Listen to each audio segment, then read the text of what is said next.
My passion and my desire to support the young people in our community comes from the fact that I started my life as a child. I remember what it was like growing up, and I know what I wish was different about my early days. There's so much value in our young people, and just knowing that it's there and knowing that with a little bit of guidance and a little bit of support, the light bulb can go on for them, and they can understand that no matter what age they are, they can be a catalyst for change and transformation. They just have to understand that they're valuable.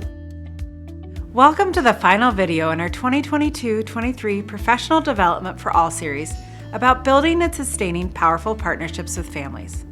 I'm Molly Colling, a program specialist at the Buffett Early Childhood Institute. Our first video focused on strategies for building trust with families. In our second video, we shared strategies for sustaining powerful partnerships. We also explored ways that early educators can advocate with and for families to support young children's success. Now, we turn our attention to the places where children and families engage outside of home and school or childcare. In this final video, we will focus on strategies early educators can use to widen the circle of support for young children and families by connecting and collaborating with community-based organizations such as before and after school programs, extracurricular activities, and places of worship. Over the course of this video, we will answer two key questions. How do community organizations support children's learning and development? And how can early educators and community leaders build reciprocal relationships to support young children and families? We will hear from Omaha area community leaders who will share their experiences supporting young children and families. They will also share ways that schools and early childhood programs can engage with community organizations to provide continuity of care and support for young children and families. In Nebraska, 72% of children under the age of 6 live in homes where all adults are working outside the home. This means that many children in Nebraska spend significant time in care and education settings like school and childcare. Children spend time in places outside of school and childcare also. Community-based organizations provide continuity of care before and after school hours and create opportunities for children and families to develop their talents, passions, and overall well-being through extracurricular activities. Community is essential for positive outcomes for children. A community promotes belonging and a sense of identity. It also supports active participation in the world while connecting children and families to additional sources of support.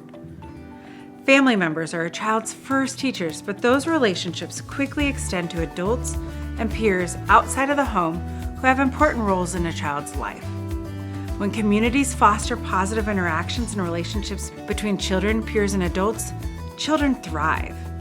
In addition, when families feel well supported by the communities they engage in, they are better equipped to nurture their child's development, well-being, and learning. How can early childhood educators connect with community organizations in ways that benefit children and sustain powerful partnerships? We've asked some local leaders to share their experiences and strategies. My name is Robert Patterson, and I'm the CEO of Kids Can Community Center. We believe early childhood education is the foundation of not just their academic career, but their social and emotional well-being, their family, working with others. And so it is such an important piece of growing up that we need to set kids on the right path and to make sure that they have all the opportunity and resources they have available to them. At Kids Can, when we changed our name to Kids Can Community Center, we were intentional about including the word community because it is not just what happens in these classrooms. It's what happens at home, it's the field trips, it's all encompassing. And when I think about widening the circle, my role is just that. What is our place in the community? How can we create those pathways, whether it be school or other businesses or other opportunities they might not have access to otherwise? And that's when I really think is our role at Kids Can. My name is Dr. Natasha Partridge-Butler. I am the CEO, founder, and artistic director of Pear Tree Performing Arts. Pear Tree Performing Arts thrives on our village community. Everything we do, we refer to as a village. And what that means for us, it means engaging the entire family and the community. Our 4 core values are culture, confidence, community, and creativity. And a key part of that is making sure that that child is connected not only as a family, not only with the studio, but with the community abroad, and connected to leaders, programs, facilities that support the whole family. So whether we're teaching a child how to dance, whether we're teaching them to be social, or we're connecting that family to food resources, all of that's important for the child's development. Community organizations partnering with schools and with early learning centers in order for our students to be successful is not optional. It's necessary. It's a requirement if we truly have the desire for our children to succeed and for our community to be better. We can't say that we want our students to be better and we're not in some way, shape, or form actively engaged in supporting their process. We can't say that we want our communities to be better if we're not willing to collaborate with the organizations that are investing in our young people, because our community will only be as good as our young people are supported. Pear Tree Performing Arts have multiple outreach opportunities, and we have a great relationship with the school systems locally. Some of the success stories that we've seen in the classroom through that outreach engagement is when a teacher is really passionate and excited about what we do. We've had teachers come up to us after outreach and say, "Can I get a copy of that lesson plan? You know, how did you get so-and-so engaged? We're not able to get that student to participate."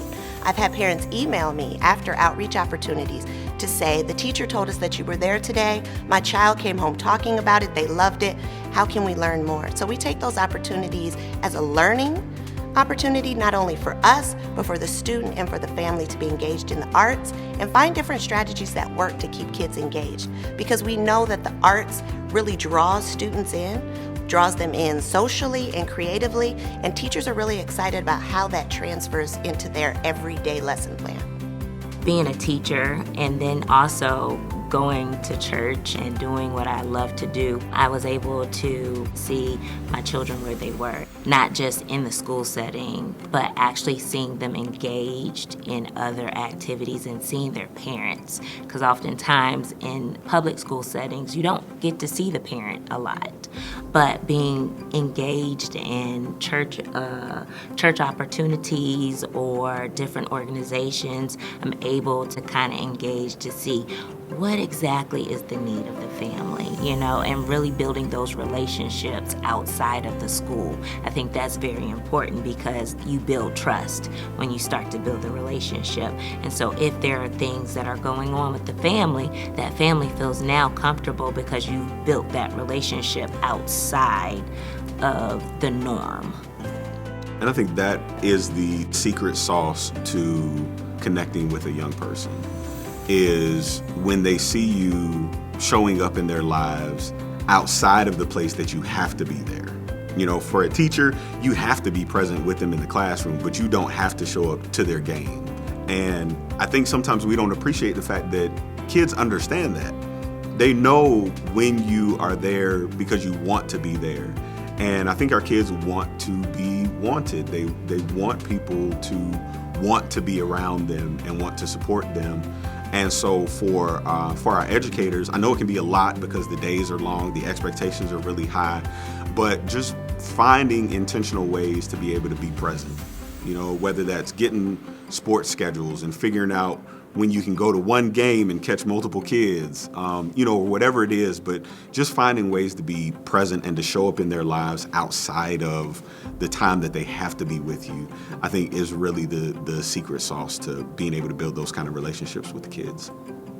A few weeks ago at our ribbon cutting, we had a gentleman here looking at our new building that we just moved into, and he happened to bump into one of his teachers who used to work here decades ago.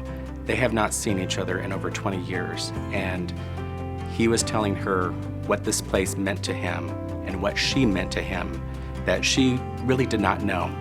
And having that caring adult, whether it's a teacher or a mentor or even informally, knowing that caring adult was there for you, that this was your safe space, really was just priceless to me. And it reminded me, this is why we were here.